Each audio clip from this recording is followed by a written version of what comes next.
Hello students, welcome to my channel. And in last lecture of methods of separations mein,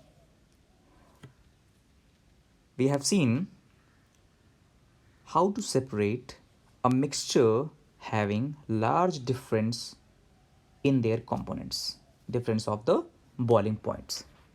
Okay, the mixture was containing those substances having large difference in their boiling point.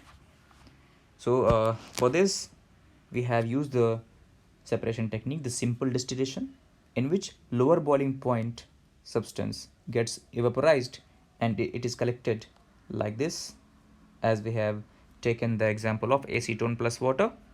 Acetone having lower boiling point, it boils first and it just evaporates and become like this. Here it's condensed. Okay, so we can collect the acetone from mixture of water. Now what happens if two substances are being mixed, properly mixed, and we want to separate them, but the problem is their boiling points are very close to same? Then what will we use? Then we will use fractional distillation. Fractional distillation means having very little difference in the boiling point, hardly 1 degree centigrade. Correct? Okay, let's start with the fractional distillation. What if the boiling points of both liquids are close to one another? In case the difference in the boiling points of the liquid is less than 25 Kelvin temperature, you can use the fractional distillation method. Let's take an example of two such liquids, N-hexane and N-heptane. N-hexane and heptane. Hexane is what? Hexane is 6 carbon molecule. Okay, N-hexane means simply it is just a carbon chain of 6. Okay, how many? 6 carbon, and of course having hydrogen being bonded like this. This is N-hexane. Heptane means 7 carbon chain of. Okay, now the difference is what? Very little difference in the boiling points, hardly 1 degree centigrade. Then how will you separate it? As you can see in the diagram, the apparatus is almost the same as used in distillation. The only difference is that a fractioning column is fitted in between the distillation. Just like simple distillation, we are using in fractional distillation the fractioning column. You can see here the fractioning column. What is this? It's just a beads, glass beads, okay, are being poured in it. Just look this. Flask and the condenser. A simple fractioning column is made up of a tube packed with glass beads.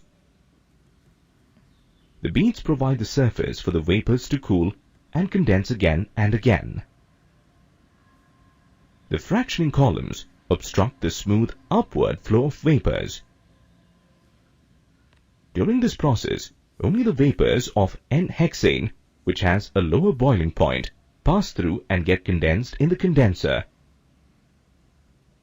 N-heptane, which has a higher boiling point, condenses and flows back into the distillation flask.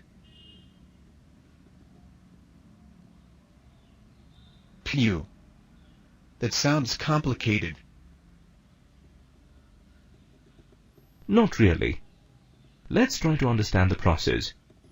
Air is made up of different gases like nitrogen, oxygen, and carbon dioxide. These gases are separated from one another by the fractional distillation of liquid air. Here are the steps in this process.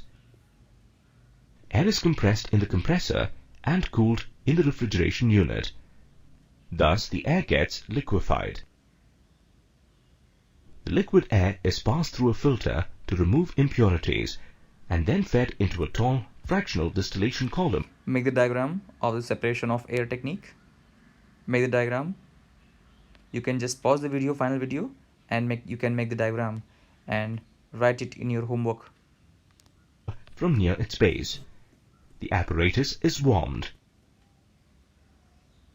On warming, liquid nitrogen boils off first to form nitrogen gas, as it has the lowest boiling point of minus 196 degrees centigrade. This nitrogen gas collects at the top of the fractional distillation column. Liquid argon has a slightly higher boiling point of minus 186 degrees centigrade, so it boils next. It collects as argon gas in the central part of the fractional distillation column. Liquid oxygen has the highest boiling point of minus 183 degrees centigrade. It boils last. It collects as oxygen gas at the base of the fractional distillation column. If you want to obtain only So oxygen... this was the separation of air, right? Separation was air was according to the boiling point and melting point, right? It was basically the boiling point. Correct? So you can make the diagram by pausing the video as well. Now the separation of oxygen from air, only oxygen from air. So you can just make the diagram of this setup along with the labels. Okay, along with the labelings, write down all the information given here. gas from the air. Separate out all the other gases and collect just the oxygen gas. The diagram shows you the apparatus that is used for separating oxygen from air. Take a sample of impure copper sulfate in a china dish. Now the separation of mixture using crystallization. What is crystallization?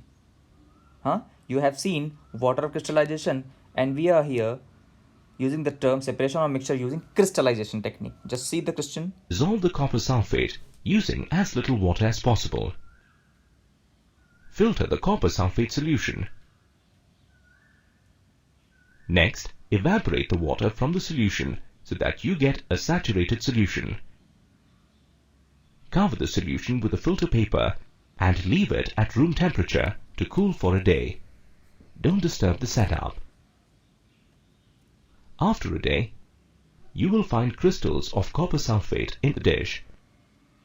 This time, the crystals will be pure. This process is called crystallization. It is used to purify solids. Why can't we just evaporate an impure solution to get a pure solid? Very good question. When you heat a sugar solution, for example, the sugar may get charred when you heat it to dryness. On evaporating the solution, the solute may still not be pure as it may contain impurities left over from filtration. This is what charred means sugar जो है heat करने पे जल जाता है, वो बिल्कुल black दिखाई पड़ेगा आपको. So this is now the sugar is getting charred, means it's all the hydrogen and oxygen out of their bonds, right? So because the formula of sugar is what? C12H22O11, right? When you heat it, because the formula is what? Carbohydrate, right? Then sugar just release out vapors of what? Water, and becomes only carbon here. So charred means only carbon when you see after heating. Crystallization is a better method. Crystallization is used for purification of salt that we get from seawater, and separation of crystals of alum from impure samples. Mixing water, then heat.